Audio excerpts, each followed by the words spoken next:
High Commissioners, board members, friends and supporters of the Lowy Institute, ladies and gentlemen. Good morning and welcome. I'm Angus Houston, a board member of the Lowy Institute. It's my pleasure to welcome all of you gathered here at 31 Bligh Street, as well as to welcome our audience joining in online. To hear from the 40th Prime Minister of New Zealand, the Right Honourable Jacinda Ardern. Let me begin by acknowledging the traditional custodians of the land on which the Lowy Institute stands, the Gadigal people of the Eora Nation. I pay my respects to their elders, past, present and emerging.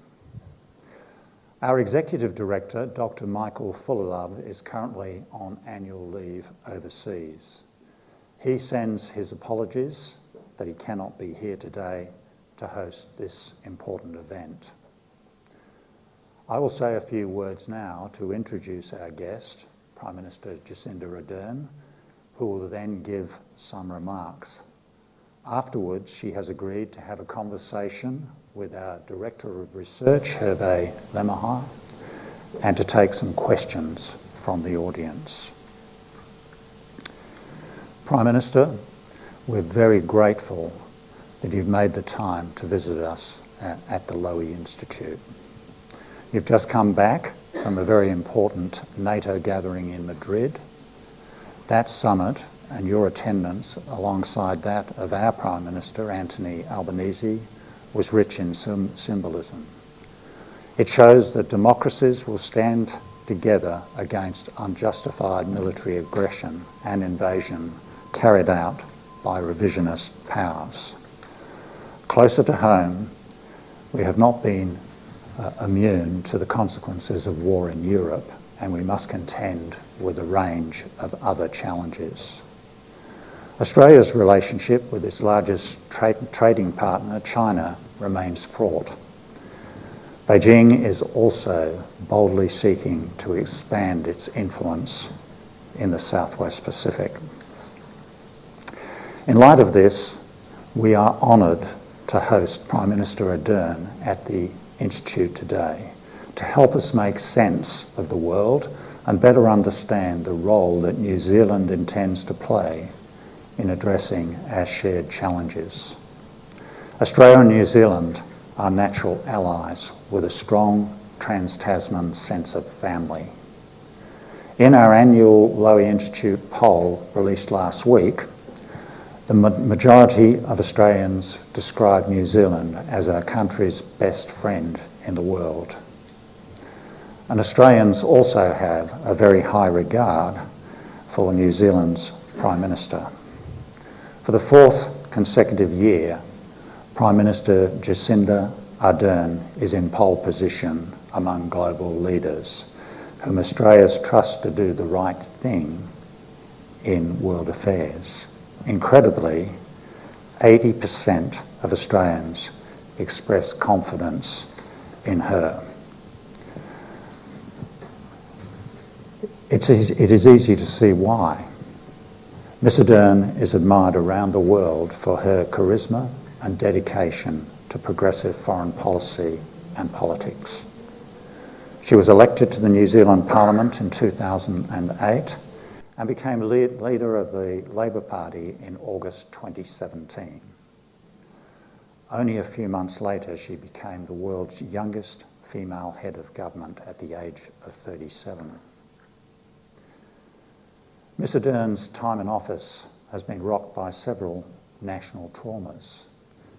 Indeed, who could forget her calm and empathetic response to the appalling massacre at the Christchurch mosque in 2019.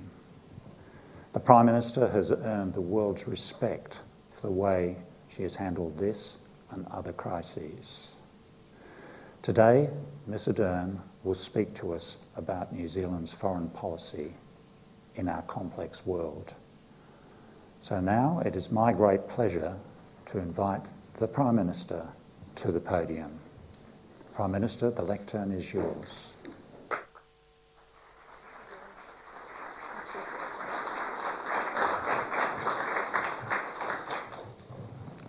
Te whare e tūnei te marae e tākoto ana, tēnā koroa, e ne mātai maha, haere, haere, haere.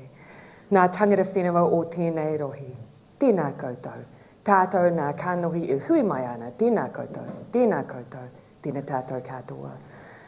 Good morning, it is a pleasure to be with you all here today and greet you in the same manner in which I would greet an audience were I to be in Aotearoa, New Zealand.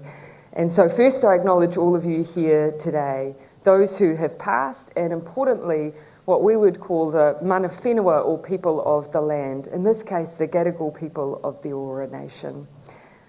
When I was asked to share a few thoughts with the prestigious Lowy Institute, I welcomed the opportunity. After all, I've just come off the back of trips into Asia, the United States, and Europe. Now, only those in Australia know as much as we do how much thinking time that represents through flying.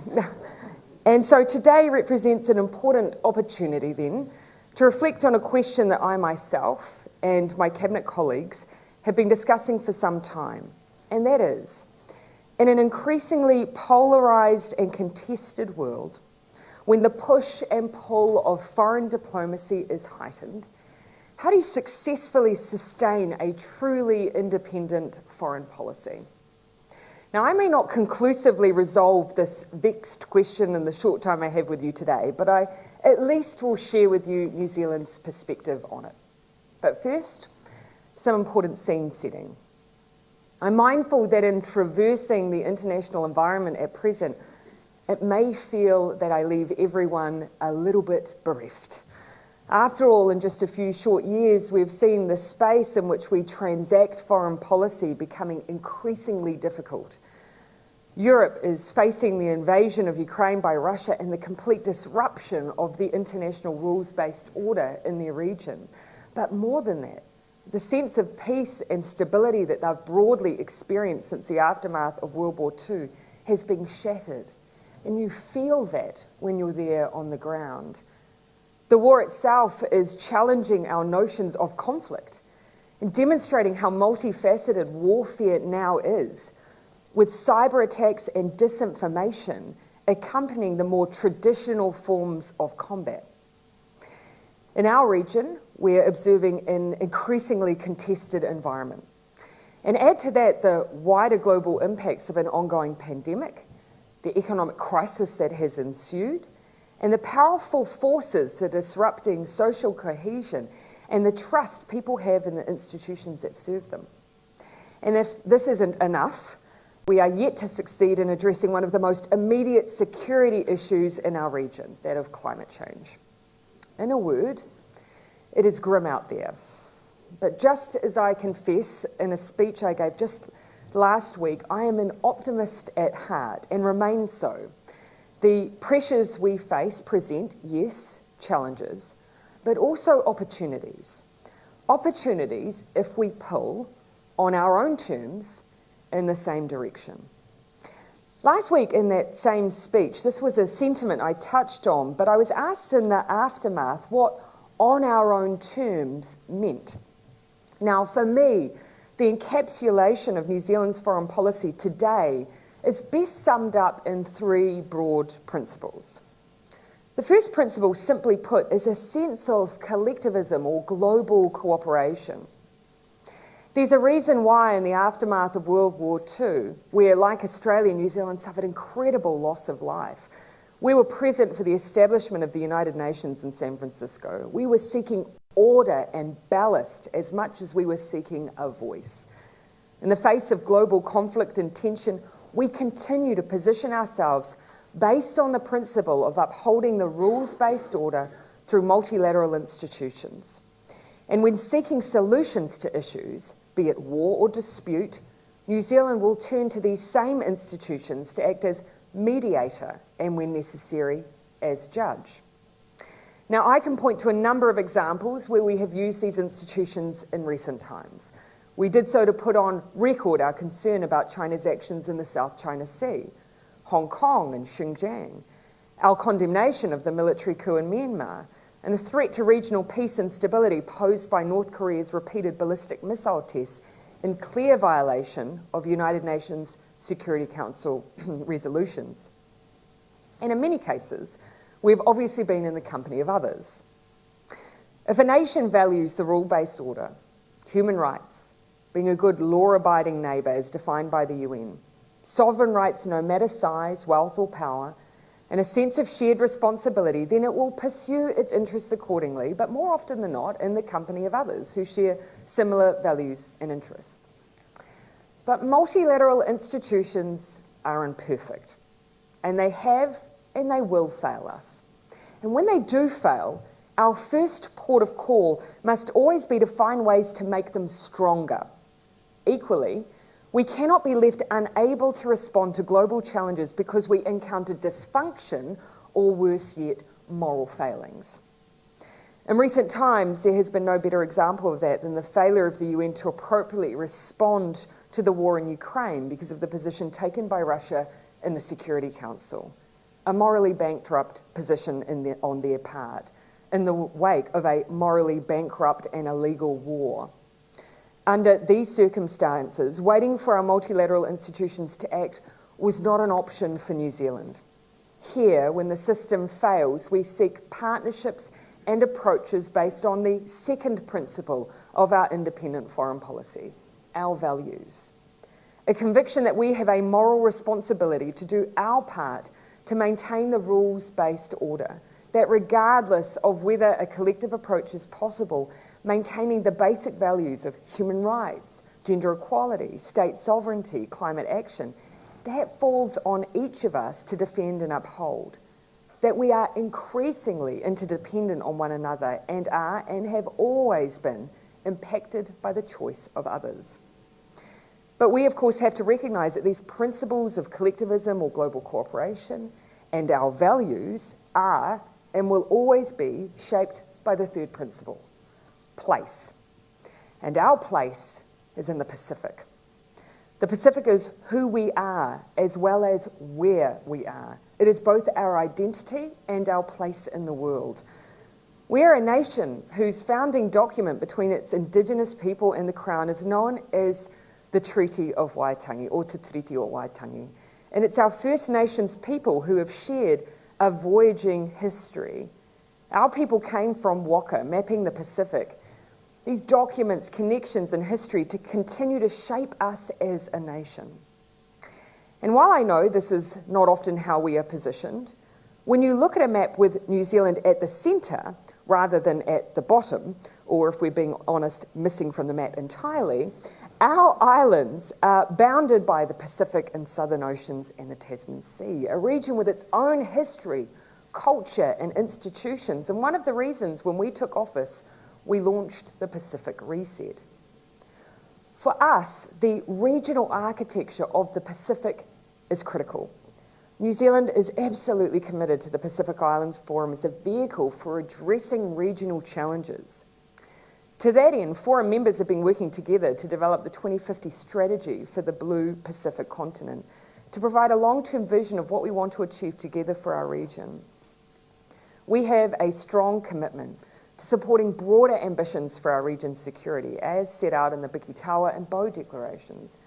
Importantly, we see local security challenges being resolved locally, with Pacific Island Forum members' security being addressed first and foremost by the Forum family. That's because we have a history of meeting one another's needs, including most recently through the regional deployment of personnel to Honiara to support the re-establishment of peace and stability following unrest. The model exists, and we should use it. That is not to say there will not be others who have an interest in the Pacific. There are. France, Japan, the UK, US, and China have all played a role in the Pacific for many, many years. It would be wrong to characterise this engagement, including that of China, as new. It would also be wrong to position the Pacific in such a way that they have to pick sides. These are democratic nations with their own sovereign right to determine their foreign policy engagements. We can be country neutral in approach, but have a Pacific bias on the values we apply for these engagements. But priorities should be set by the Pacific. They should be free from coercion. Investment should be of high quality. And issues that affect the security of all of us, or may be seen as the militarisation of the region, should come through PIF as set out in the Bikitawa and Bow Declaration, as such change would rightly affect and deeply concern many. Ultimately, rather than increase strategic competition in the region, though, we need instead to look for areas to build and cooperate, recognising the sovereignty and independence of those for whom the region is home.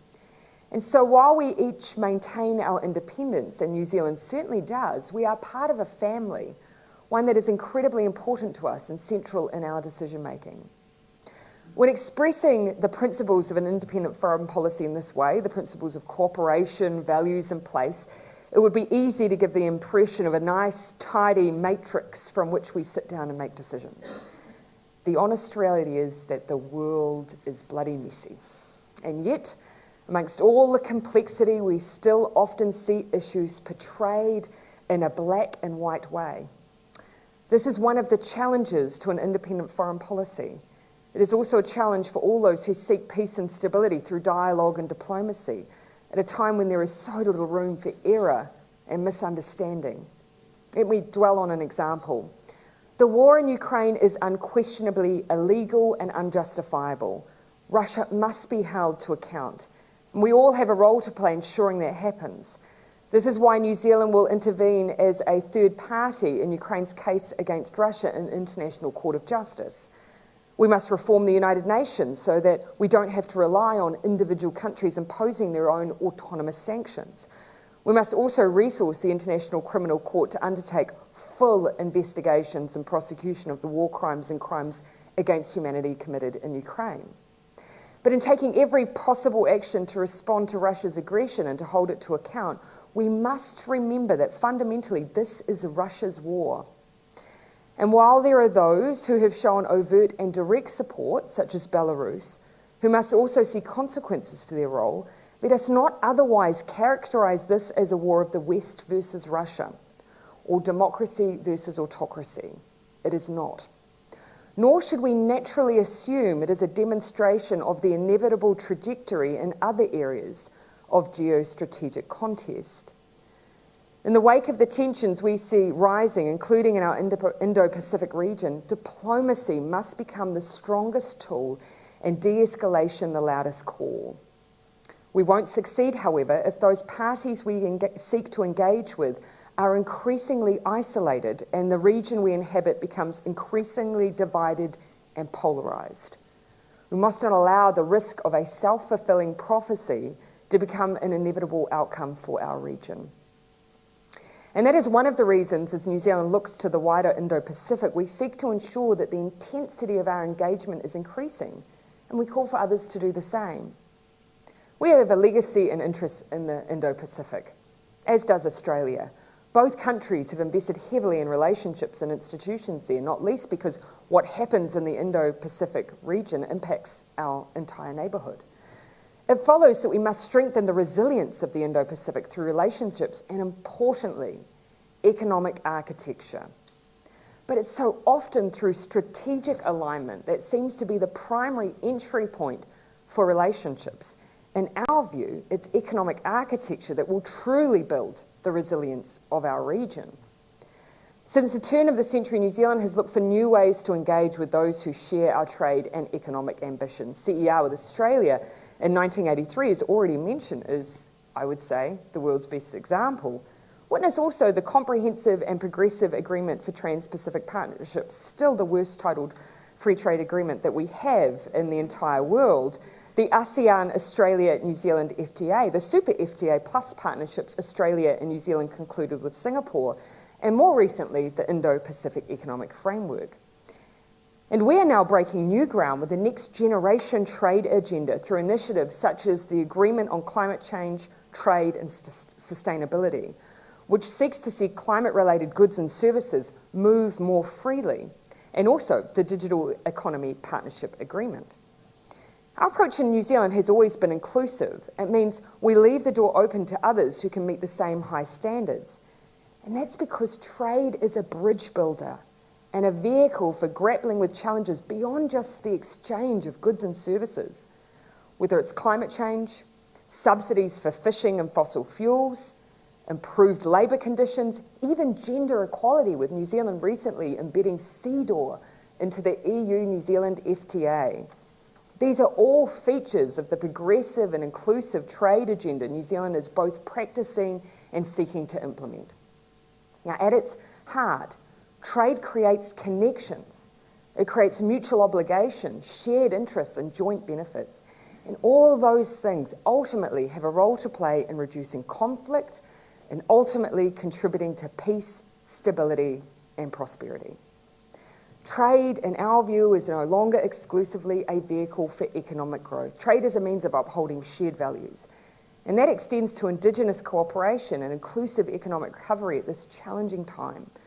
No wonder then that trade is such an increasing mainstay of New Zealand's foreign policy approach. Now, the trade relationship we share with China, for example, continues to grow, underpinned by our bilateral FTA. But even as China becomes more assertive in the pursuit of its interests, there are still shared interests on which we can and should seek to cooperate. The post-war order and the rules that underpin it have supported China's rise. And as a permanent member of the Security Council, China has a crucial role to play in upholding that order. And so if these principles and ideas give you a sense of what on our own terms means, the second question you may ask is, in which direction are we pulling? Now, on the long list of foreign policy priorities, there are some for New Zealand that have not changed in many decades. Almost 50 years ago, New Zealand Prime Minister Norman Kirk said farewell to the New Zealand frigate HMNZS Otago as it sailed to Mururoa Atoll to protest against the French atmospheric testing of nuclear weapons. He told the crew their mission was, quote, an honourable one, that they were, quote, silent witnesses with the power to bring alive the conscience of the world. Now, we haven't been silent since then, nor have we been passive witnesses. 1986, together we established the Pacific Nuclear Free Zone, and New Zealand is a proudly nuclear-free country. Our values dictated that we had to stand up and speak out against the decades of nuclear testing in the Pacific. Opposing nuclear weapons is now a central tenet of New Zealand's foreign policy. The effects of nuclear testing in the Pacific are ongoing today, and New Zealand is supportive of collective regional action on this issue. We've joined a Pacific Island Forum task force to take forward the nuclear legacy issues, which I look forward to discussing with other leaders at our meetings in Suva next week. This is no theoretical or purely regional issue either. As I said at NATO recently, we cannot allow a consequence of the conflict in Ukraine to be the further escalation of a nuclear arms race. After all, mutually assured destruction is nonetheless still destruction. I'd like to acknowledge here that New Zealand was pleased to welcome Australia as an observer to the Treaty on the Prohibition of Nuclear Weapons at the first meeting of state parties recently. New Zealand is a strong supporter of the treaty, which makes it illegal for those who join to have nuclear weapons. 50 years after Kirk, nuclear disarmament remains a priority for us. But some of the challenges we face today did not even exist 50 years ago. And that means some of the answers to them may not be best addressed by traditional tools. As we confront a growing number of digital challenges and opportunities, we need to think beyond traditional multilateralism to how we build smart multi-stakeholder coalitions where governments work with civil society and industry on a shared problem set. This was our approach when a radicalised white supremacist attacked 2 Christchurch mosques in March 2019, killing 51 people and injuring many, many others. We knew that what was needed was a strong global response, and so we created the Christchurch Call to Action. The Christchurch Call has galvanised both significant policy change and action by tech platforms to upgrade crisis readiness, share capabilities across the sector, and work with the core community to address terrorist and violent extremist content online. The call has made great progress in the 3 years it's existed, but it's incumbent on us as co-founders of the call to continue to see its ambition realised, and that is as important now as it's ever been. That's why it will continue to be a priority for us, and why we'll continue to innovate in the way we build partnerships to address the challenges we face. Now, this in itself is a bit of a change to our traditional statecraft and the institutions that uphold it. But we have to be prepared to go outside of our comfort zone, invest the time and resources to ensure civil society, business, and Indigenous populations are genuinely engaged. That approach is increasingly important when it comes to the issue of climate change. Now, I know I've said this many times, but it feels important to me, given the emphasis that we have put on place, to point out that for every Pacific Island Forum I've had the privilege of attending, climate change has by far and away dominated the discussion. And that's because it's not a challenge on paper. A few years ago, I had what I believe will be one of the greatest experiences of my life, visiting every atoll of Tokelau. Tokelau is a realm country of New Zealand made up of 3 atolls that are accessed via a more than 24-hour-long journey by sea from Samoa. Not too many people have the luck to go, but that doesn't mean we should take an out-of-sight, out-of-mind approach to their reality. Tokelau is low-lying. Some of their burial grounds are coastal. They've already had the devastating job of contemplating the relocation of grave sites in order to stop their ancestors washing away. The water has already begun to take out the coastal wall that we helped to create to slow down this inundation. And as weather events increase, I cannot tell you how much concern I have over the ability of us to reach this beautiful place and its wonderful people in a timely way. Climate change must be a foreign policy priority.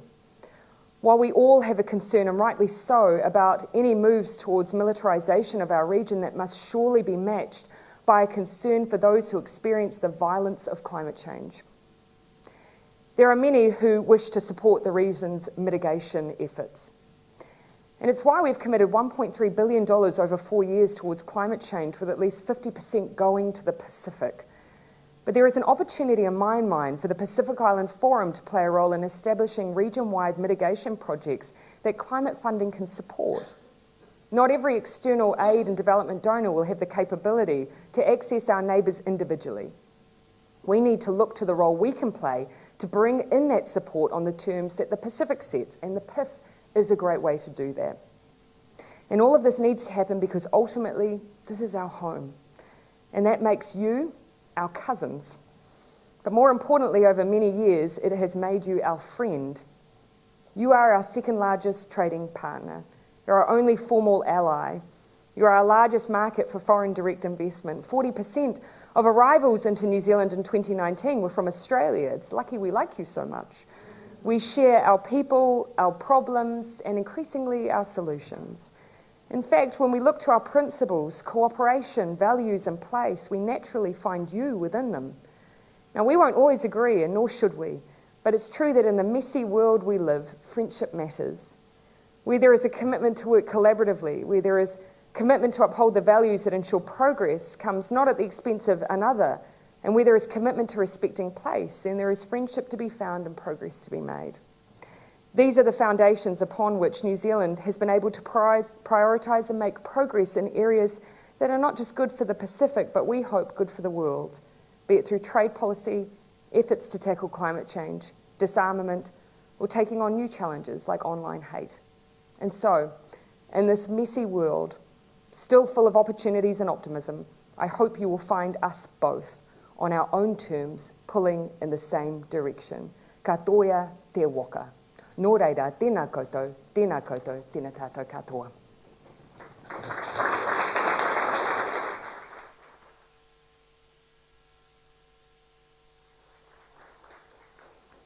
Prime Minister, thank you for those considered, very thought-provoking, wide-ranging remarks on New Zealand's independent foreign policy and its place in the world. Thank you also for agreeing to have a conversation with me and to take some questions from the audience a little later. In your speech, you mentioned a litany of challenges. We've got war, raising the spectre of nuclear conflict. We've got climate change, threatening famine, flood, fire, inflation and economic crisis, forcing central banks to crush consumer demand. The pandemic, which has had the secondary consequence of closing factories and exacerbating global inequality. So it brought to mind a concept that the historian Adam Tooze likes to mention, which is a polycrisis, basically. Politics, we call it a cluster. That's right. And you could edit out. Yeah, that's right. Thought I'd be polite, but I could have resorted to that as well.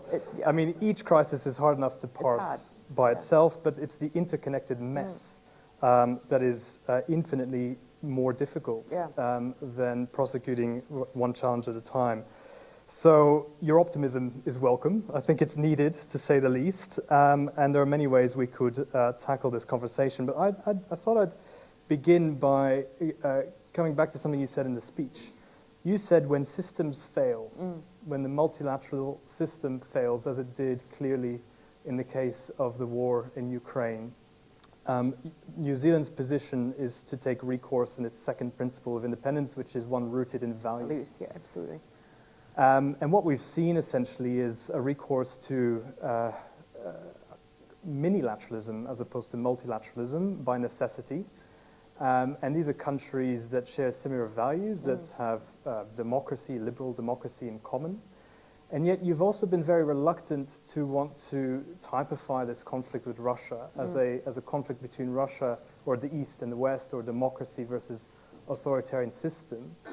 On the one hand, there's a need to rejuvenate democracies, and I think even the poll that we've just released of Australian attitudes on the world last week shows that support for democracy is at the highest level ever, which is an amazing, perhaps, byproduct of our tumultuous times. But does that mean that New Zealand is forced in some sense to have to resort to values-driven partnerships, to minilateralism, and abandon multilateralism?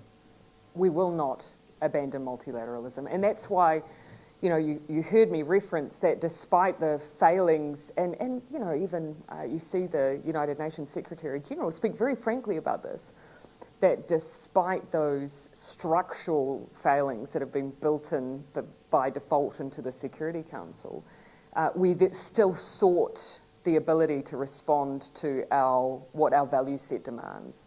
And so that's why it was incredibly meaningful for us that, of course, as a result of the Security Council not taking an approach to sanction, that we still then created for the first time an autonomous sanctions regime.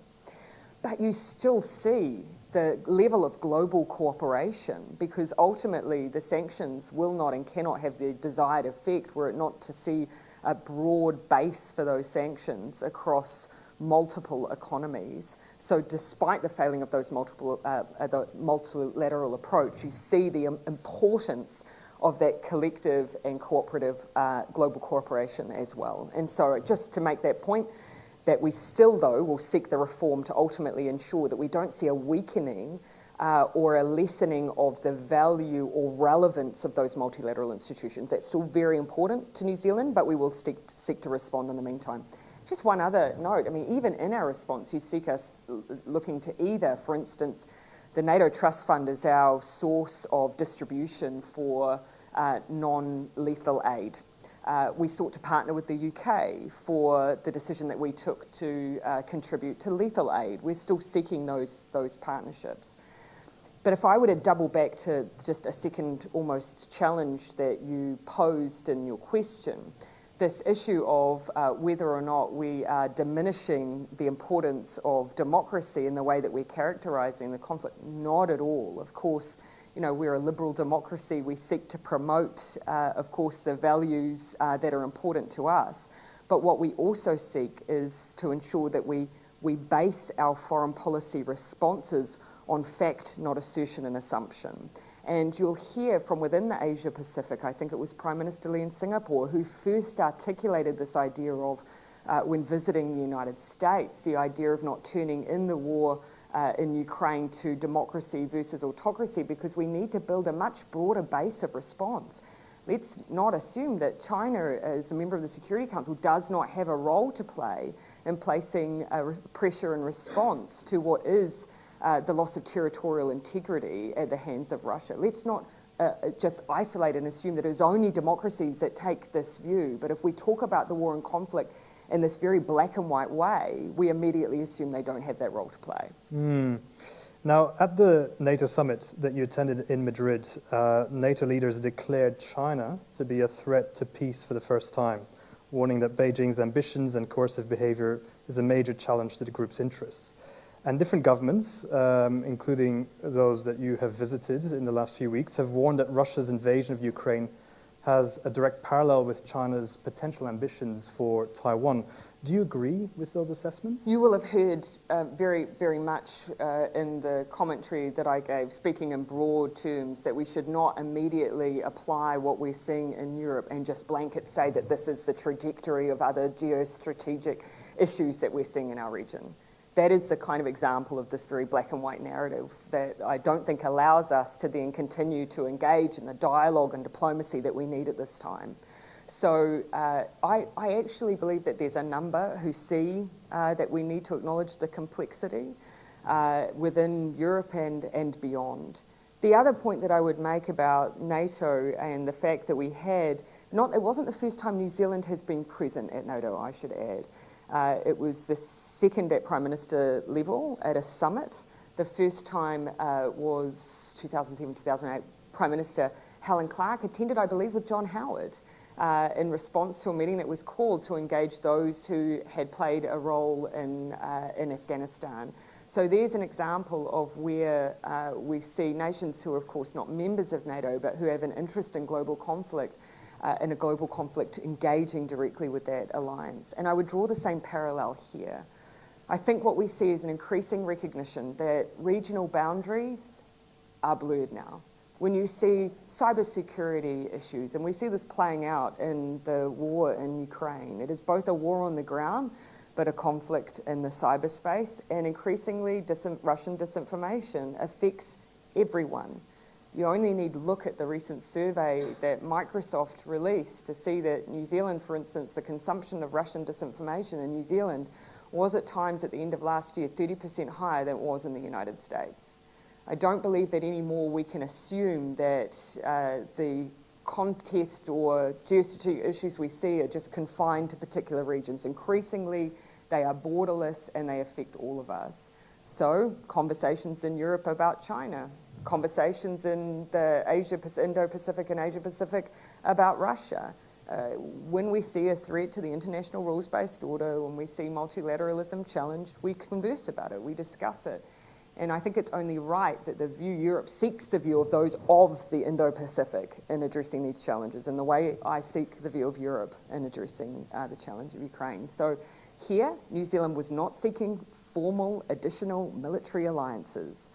We were there to create a world that doesn't need to call on them. And that's very much, I see, the position of New Zealand. So you're not what we might describe in Australia an Indo-Pacific parochialist, in the sense that...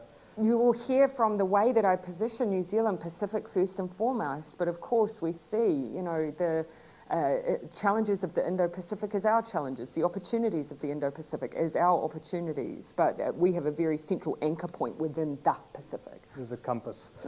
Turning to the bilateral relationship now, I mean, you must be relieved to see that climate policy is much more on our agenda in Australia following a change of government. And of course, New Zealand has taken stock, and I think is, you know, of geopolitics, and that's much more on your agenda. And it always strikes me as a sort of foreigner, I can't say that anymore, as an Australian, but naturalized Australian, that despite the huge similarities that exist between New Zealand and Australia, there was, or historically has been, a very different geopolitical outlook, a different way of engaging the United States, a different way of engaging China. So the question is this: has New Zealand underweighted geopolitics, or has Australia overweighted geopolitics? I don't know whether it's... I actually probably would say neither. That in the face of different challenges, you know, we'll often share the same concerns, but we may at any given time take a different political approach to an issue. But that doesn't diminish, I think, our acknowledgement of those concerns or those issues that we face. You know, and I can obviously feel much more comfortable speaking on behalf of New Zealand's foreign policy rather than Australia's, but something that has long struck me about New Zealand and our view of the world and foreign policy generally is that we have levels of engagement with and understanding and awareness of the global environment in which we operate at a general population level that's quite broad brush, and I think that speaks to geographic isolation, but also the fact that, you know, as young people, as children, as young people, as adults, we grow up learning and understanding the impact of the decisions that others have on us. And I used a couple of examples last week just to illustrate the point that shapes us as Kiwis, but also it shapes us as politicians. You know, as a young person, obviously I can't remember this, but I was definitely told about it a lot. My father missed my first birthday. It's obviously my mother telling this story, because my father, who is a policeman, was policing the Springbok tour. And there was, you know, to this day, New Zealanders will talk about the division in their families derived out of the political positioning of individuals in New Zealand, which was deeply held around apartheid in South Africa, deeply held. And that idea of, should New Zealand at all times and in all places, politics or sports, take a strong position on an issue of social and racial justice. You know, fast forward a few years and we had the bombing of the Rainbow Warrior, and this is something that's just, you know, New Zealanders hold in their core because it attaches so strongly to our position on nuclear weapons. And then in the 1990s, you know, we were all learning about the impact of the globe's use of chlorofluorocarbons and burning a hole in our own ozone layer, which became then a precursor to understanding that everyone's actions impacted our climate. So that was probably the beginning in New Zealand for a whole generation of young people learning that it was maybe out of their control, but it certainly had an impact. We are very outward facing. You know, we know that the decision of another isn't just for them. You know, we are in some ways very much a cork in the ocean, and so we seek to speak out loudly, regardless of size, power, or wealth, on those issues that affect us, but particularly when they affect our values. So it's, yeah, that's where we, you know, inherently come at these issues as New Zealanders. Now, you're very outward-looking, but of course we've come out of a very difficult 2 years of pandemic and lockdown. We all have. The Institute published about a year ago quite a critical position on what we termed Fortress Australia, in the sense that we thought the lockdown at least in terms of the closure of international borders, had started to encumber our ability to engage with the region and the rest of the world. Do you think something similar happened in New Zealand? You know, I mean, look, we can't deny that every country's domestic policy on COVID came at a cost to someone. Absolutely. There was no cost-free approach to this horrific pandemic. Everyone made choices. You know, there will be the consequences of our closed borders. I still remember just devastating stories from people about the impact that had on Kiwis abroad or at home, as did some of the restrictions at the times and places that we had them. But I think I know certainly from New Zealand, perhaps this is an example from Australia as well, I think we made the assumption that other countries pushed on and didn't have, you know, for instance, the same impacts of lockdown. So they just chose to push on and they paid the health consequences, but not so much the consequences to freedom. If you go into London or parts of Europe, they'll talk about the fact that even now they're only just returning to work, that they've had in some cases 8 months of continuous forms of isolation. And I think we take for granted just how devastating in different ways this pandemic was globally. So yes, it came at a cost. Do I believe it was the right decision to make? I do. Would there be things we did differently at the margins? Of course, always. If you can't learn from an experience like that, then you're not open to reviewing the experience. But ultimately, I think for New Zealand, it saved thousands of lives, and we sought other ways to stay connected, which there will be a legacy that in some ways may be positive as well.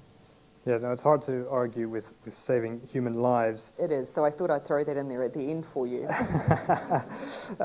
Look, let's turn to the Pacific now, because it was such an important part of your speech, and obviously competition, whether we like it or not, is heating up in the South Pacific. The Pacific Islands have their own ways of dealing with that amongst themselves and in relation to the great powers. But my question is, in hindsight, would your government have done anything differently in regard to China's trade and security agreement in the Solomon Islands? Was that as big of a concern to you as it was to us in Australia? Yeah, I'll answer that in two parts.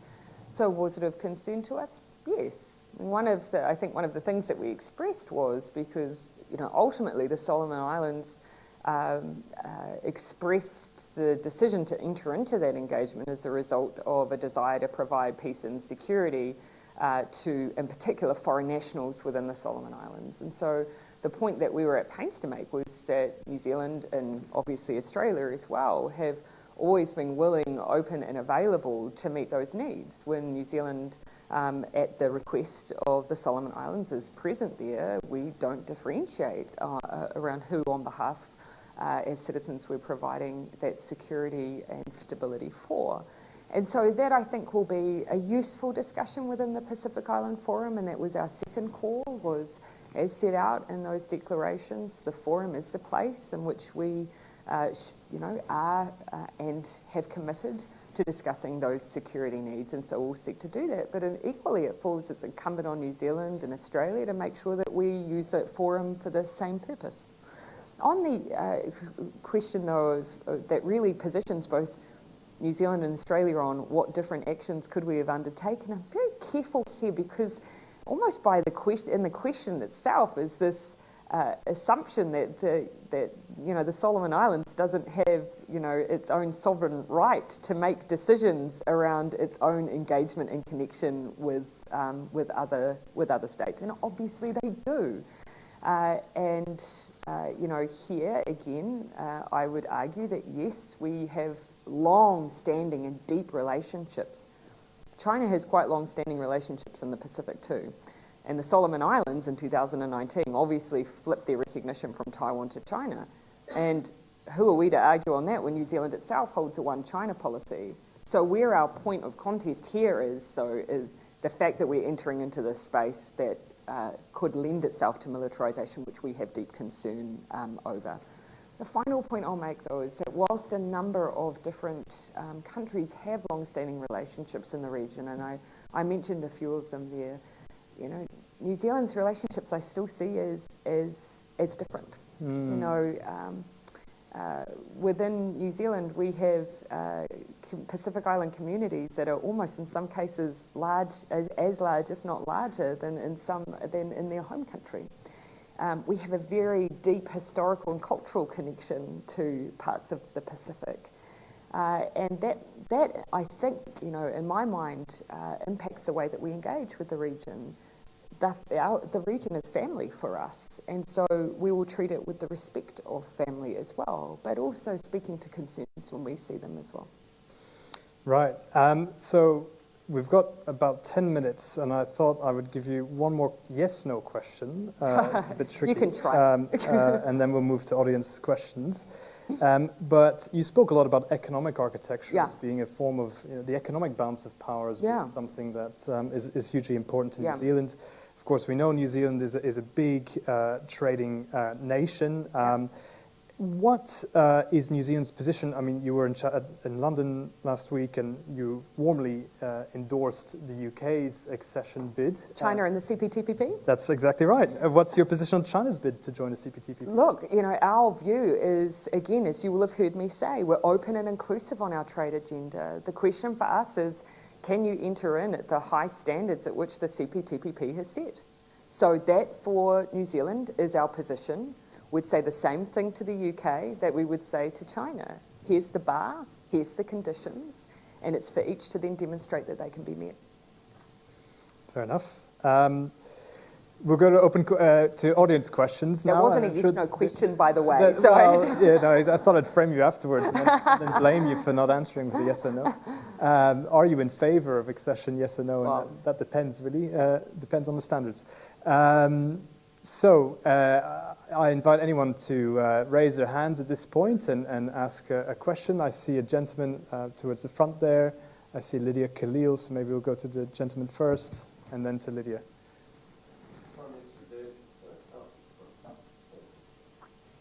In this massive room, I might not hear you. Brendan Nelson, I'm chairman of Lowy Institute. Oh, hi, Brendan. Thank you for being in our country, and thank you for being one of the initiatives in the government was the Blue Pacific Partnership in New Zealand as doing. What do you see as the purpose of it, how will it operate, and should France also perhaps do it? A good question. I think we probably need to position this where it's intended at this stage. And so this is very much what I would describe at this stage an organising instrument at officials and at a diplomatic level. So that's where it sits in the architecture at the moment. And I see it as a signal from the United States in the same way that I do around the Indo-Pacific Economic Framework, of a greater willingness to engage in the Pacific region.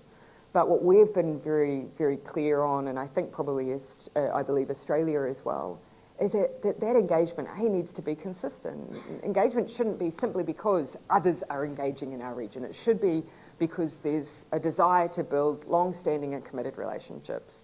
And the second is that it needs to be on the Pacific's terms. So I very much see this as a structure that enables those two priorities to be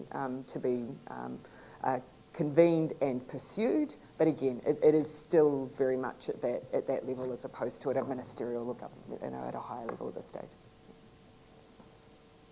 Lydia Khalil next, and then we've got a few others. Thank you, Prime Minister, for your address. Lydia Khalil, I'm with the Lowy Institute, and one of the issues that I take a look at is international terrorism and extremism. Oof. And so I'd like to ask you a question about the Christchurch call to action that you referred to. So this was an initiative, as you said, that you led with the President Macron in France. And I want to ask you a question both about the goals and the means of reaching the goals of the Christchurch call to action. So one of the stated goals is eliminating violent extremist content online. Yeah. And the means of that is the voluntary commitments by tech companies. And I'm wondering if you think that the goal is a realistic one, given that violent extremist content is not only flourishing on platforms that are part of the GIFCT, the Global Internet Forum to Counter Terrorism, And even on the platforms that are a part of the GIFCT, we've still seen an increase in the flourishing of extremist content online. And so I'm wondering, is the voluntary commitments enough? And where or when or if do you see a role for greater international cooperation on the regulation of these global companies? Yeah. Thank you for the question and for the interest. The first thing I'd point out is that within the Christchurch call, there is also a call on governments to ensure that they are doing their part in responding to violent extremism and terrorism online. So I wouldn't say it's correct that we let governments off the hook when it comes to the regulatory environment that they create. And you've seen examples of since the Christchurch Call's establishment. You'll see within the EU, for instance, some of their regulatory response to Digital Services Act and so on, demonstrating that actually there is a call on us to respond in that way. But I think because you'll see the call to action is also very heavily weighted towards the tech companies and an expectation, that's an acknowledgement that in this environment, it is incredibly dynamic. And that yes, provisions around takedown and expectations around upholding terms of service and content regulation, all incredibly important, but all ultimately probably not at the pace and with the nuance that is required to actually make a difference. Because you take on its own, you take, for example, the trajectory for radicalization. Now, if we only talk about, whether or not we have beheadings online or the live broadcast of terrorist acts, then we leave, which is very much the space that states tend to operate at, because it's easy to establish thresholds. When you come back and start thinking about early radicalisation, much, much harder for states to establish thresholds that dip into the space of, hate crime, disinformation and so on, and yet that is as important on that pathway to radicalisation. So here, the role of the Christchurch Call, it's made great progress on those immediate crisis response. So, for instance, we know that for some of the recent terrorist or violent extremist activity we've seen broadcast live in the United States, more recently in Buffalo, as I recall, there, the deliberate decision by the perpetrator not to use one particular live stream platform that was used in our case, because of the alterations that are being made to that setting, and they considered it easier to use another platform. Then the proliferation of that content, they broadcast it with the idea of then seeking wide reach, as unfortunately the terrorists in New Zealand did. They were not nearly as successful because we have a crisis response protocol now. It's like a civil defence mechanism. Our team keeps me abreast because I'm always interested. They'll tell me crisis response protocol initiated. The online, the social media platforms, they start sharing the ability to take down quickly. They convene and operate almost seamlessly, and that means that we have a vastly different immediate response. But the next frontier for us is content curation. What do we do around creating responsible algorithm curation and deployment? And this is where, ultimately audiences, users are being fed, sometimes by their own indicative choices online, but sometimes without necessarily that being the case, being fed particular content. We're asking for much greater transparency around algorithmic use and deployment, and this is the next frontier for us. The tech companies are there at the table. It would be so hard to just simply take a legislative approach on that, and that's why we need to take all elements of the discussion to the table and set an expectation. Right, I'll take one final question. I saw my colleague Natasha had her hand up, so we might go to Natasha, and we might have to keep this one brief in order to try to end on time. It was very diplomatic of you. I can see I've got 45 seconds for this one. Thank you, Hervé, and thank you, Prime Minister. I'm Natasha Kassam from the Lowy Institute. You talked about the need for diplomacy and de-escalation in other areas of geostrategic contest. I'm going to assume one of those areas is Taiwan. New Zealand's one of the only countries that does have a free trade agreement with Taiwan. My question to you is that as a part of a progressive and values-based foreign policy, does that extend to doing more for a liberal democracy like Taiwan under threat, and how do you see that challenge in our region? Yeah, I would see, us as being a champion of the values framework that I expressed broadly, within our region and beyond. But what we seek equally is the ability to speak broadly on issues of concern in a way that, doesn't, for instance, bring into contest those economic relationships with our ability to then freely raise where we have concerns in other areas. And this is where I think generally liberal democracies want to have the ability to engage with mature relationships and have the ability to, yes, engage in trading relationships, but also have the ability to, in dialogue with one another, exchange where we have concerns about issues that in our mind broaden beyond just, the policies domestically of a nation because of that contest with either human rights, gender equality, and so on. And so that's the way that I would express that. We need to take a very broad approach to seeking those values, but ensure that we don't see that conflation between our trading relationships and our ability to speak openly from a values perspective as well. And very brief as well. And I'll note as well that New Zealand is one of the few countries to have a free trade agreement with Taiwan, which is something quite different to, for example, what exists in Australia. So creative diplomacy there. Listen, there's one more. I would just invite you to make some personal reflections on the fact that you've been in power now almost for 5 years. When you came to power, you were sort of a world You forgot first. to say long. About 5 long years. Oh, well, yeah, it's been a tumultuous 5 years. It is. You were a very rare specimen in terms of being progressive, center-left on the world stage. This was at a time when Donald Trump was still in power in 2017. Shortly afterwards, we had Scott Morrison here in Australia. We had Boris Johnson come to power in the UK. Boris Johnson, of course, is hanging by the skin of his teeth, it would appear. But we're now seeing more center-left governments appear, certainly in Australia, certainly in the US. But with that comes also huge expectations. I mean, you, of all world leaders, I think, are really an icon for enormous expectations, not just by the New Zealand population, but also by populations the world over. With high expectations comes a burden, comes high costs, and you can't change everything. You've got to manage expectations as well. I know this is something that Obama had to deal with and often lamented. Your former boss, Tony Blair, often spoke of how wary he was of public attention and the media because he knew it wouldn't last. I'm not suggesting you're about to invade Iraq, though, but, Thank you. but I am asking, after 5 years in office, how do you go from creating great expectations to managing those expectations in office, knowing that there are real limits to what you can accomplish? Such a good question. I mean, you used the word expectation. I think probably, the words that I would use would be hope and aspiration. And I guess the issue that I have is that the alternative is to instead speak without any ambition or without any sense of hope and optimism. If that means that it creates an expectation on us, then good. People should have an expectation of their politicians that they're always driving for better.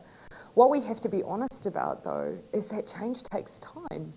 And what I've always been very open about, and not everyone will hear this and not everyone will agree with it, but if you've been around politics for long enough, you know that if you don't work hard to try and bring everyone with you and cement in change that people genuinely believe in, then it will be undone within the first 5 minutes that you're out of office. And that ultimately then isn't change at all. So when people say transformational change, I think in their minds they mean big and fast. But in my mind, I mean change that sticks. And that might mean that you're making that progress in a way that just deliberately tries to seek to bring as many people with you as possible. And whether that's on social, welfare changes and transformation, whether or not it's climate change, you've got to keep that ambition and keep driving towards those goals. But we also need to take people with us so that, again, I don't sit in the sidelines after a change of government and lament that all of that work is gone.